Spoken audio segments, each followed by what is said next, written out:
we bought a new bike.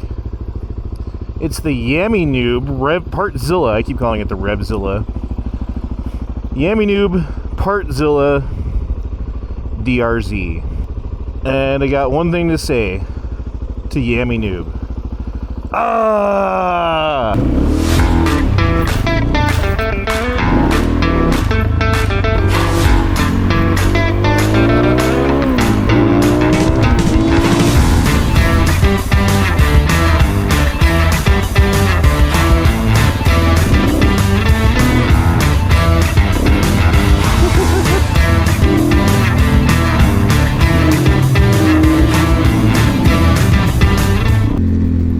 This bike does kind of rip.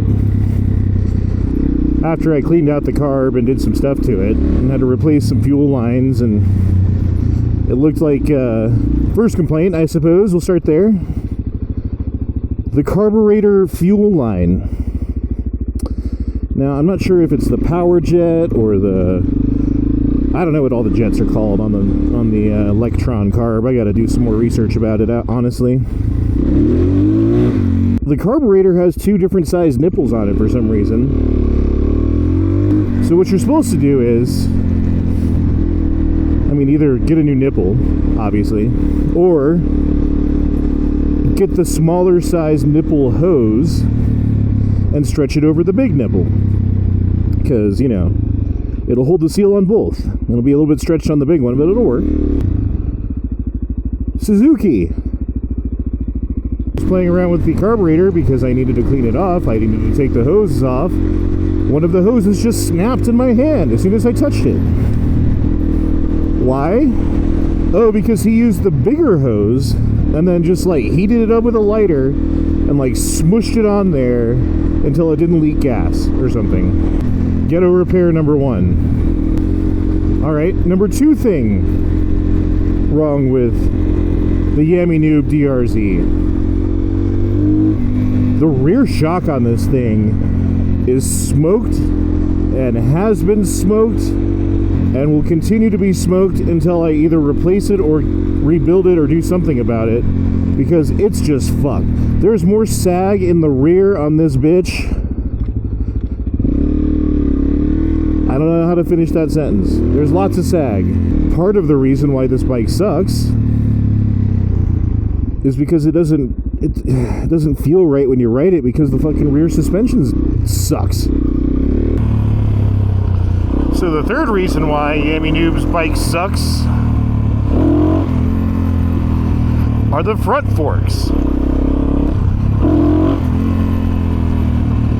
The front forks are leaking. Both seals are leaking. Not badly, but like badly enough. And from how many miles it seems like this kid put on it, the guy who I got it from, I mean, maybe it was his fault, or maybe they never checked the fork seals and they were just old, and then it sat for 2 years and they started leaking. That's what it seems like happened to me. So the fork seals were never even looked at or taken apart or addressed. So those have been sitting there since 2009, as has the rear shock. So while he did go into this bike and do a bunch of things on it and throw a bunch of parts at it, one part that it really fucking needed, that he didn't throw at it, that he had the ability to, with the amount of money that they spent, they could have spent less on the exhaust and just had something on there, and then got a fucking rear shock, and this thing would have been so much better.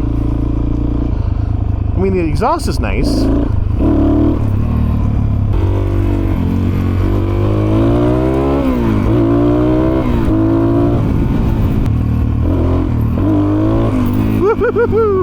I mean, she does wheelie. So now I gotta go through and I gotta do the fucking forks on this bike too, like every other fucking bike I've ever had. The difference is I spent more on this one, so I'm pissed about it.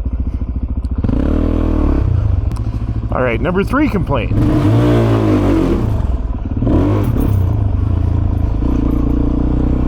Spite and Yammie Noob had this bike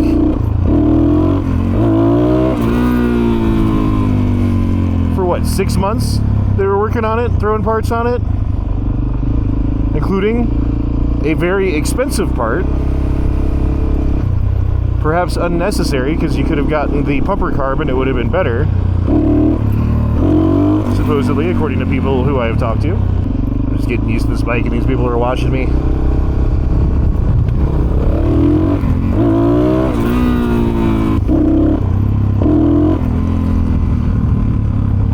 I don't think the carburetor is still quite set up right.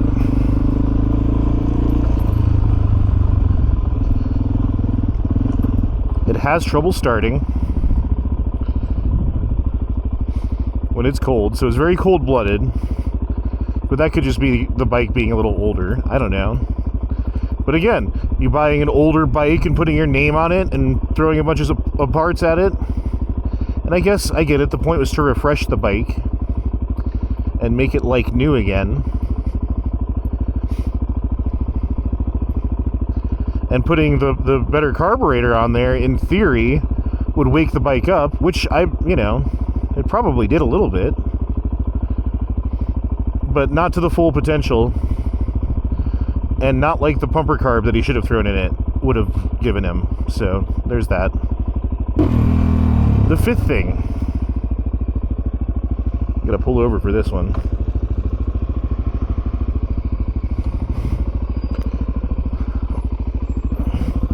These fucking tires. If I wanted knobby tires, I would buy a knobby bike. This is a Supermoto. You could put street tires on a Supermoto. Why are there not street tires on this bike? You had all of the money. You could have put a sweet pair, track ready, or shit, I don't even know, like appropriate Supermoto tires. Sixth complaint. What the fuck is that? Is there a squid here? Like, why is all this so... 1, 2, 3, 4, 5, 6. There's a squid arm worth of stuff hanging off the bottom of the bike. And they used pink zip ties of all things. So everyone's sure to see it. Like, good job. Gotta fix that too. The sixth thing wrong, the last thing that I'll talk about anyway, that I know about so far, wrong with the Yammie Noob bike, is the title. Now this is partially on me. I did not notice the guy who sold it to me, the guy who bought it from spite, because his name is on the title as the previous owner. You can see it on there. I should have noticed, but I didn't. I should have looked harder, but I didn't. He should have let me know, but he didn't. That's shady as shit. So that's not necessarily on Yammie Noob or on spite. The fact that the guy didn't let me know. But this bike has a bonded title. What does that mean? That means that they bought it from someone who didn't have a title, and they went through the process of getting the title, and until you have to wait like 4 years or something, or 2 years, or some amount of time, and then you can fill out a form and get your bonded title upgraded from bonded to just a regular title. That amount of time has elapsed. They never did that. I checked the name, I checked the VIN number, I looked at it to make sure it looked legitimate. It clearly says bonded title in small print down in the corner. I didn't see that. I didn't fucking see it. So it's partially on me. But it's also partially on Yammie Noob for being so fucking cheap that they bought probably the cheapest DRZ without a title that they could possibly find, got a bonded title for it, threw some parts on it that it didn't need, didn't throw some parts on it that it did need, threw some parts on it that are inappropriate for it, made a bunch of videos and sold the bitch. And then the guy who bought it moved out to Colorado, realized how much of a pain in the ass it is to do a bonded title, out-of-state bonded title, mind you. So why did I buy this bike, you might be asking now? Well, I mean, number one, it's the Yammie Noob bike, so I knew that they did throw a bunch of parts on it that are pretty good. So regardless of what it still needed, I knew it had, you know, some pretty good upgrades on it. So there was that part. Number two, I was like, well, Spite and Yammie Noob had this bike for 6 months, and they worked on it supposedly for 6 months. So surely everything that it needed was just addressed for the mostly. I mean, maybe something since then, like the carburetor going bad, that's on the guy who had it. Like not telling me about the title, that's on the guy who sold it to me. But the suspension, and he never fucking did anything about the front forks? Okay. And you put your name on it and made a bunch of videos and sold it. It says a lot about who you are, Mr. Yammie Noob, written all over my bike. Everywhere you fucking look, it says Yammie Noob on it. Bro, I gotta fix that now. With limited funds. So, thanks for that. And why did I buy this bike? Because I have limited funds. The guy was asking $4,100 for it, which for this year and condition of DRZ is maybe asking a little bit high, but it's within the realm, you know, 3 to 4. And I got him to 29 before I even met him. Should have known, like, why were you so willing to come down so much on the price? I ended up paying $2,800 for it, which, you know, it's a couple hundred below probably what it should be, you know? So I was thinking I got a pretty good deal until I realized all the shit I got to do to it. I mean, it's not much more than that. I've got to change the tires because these tires suck. I got to redo the forks because they're leaking.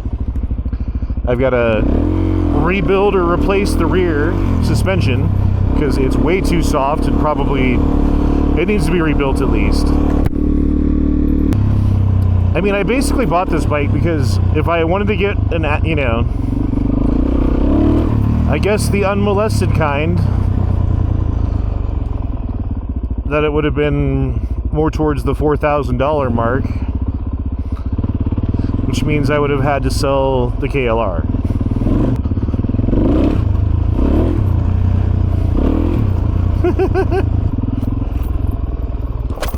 Shit.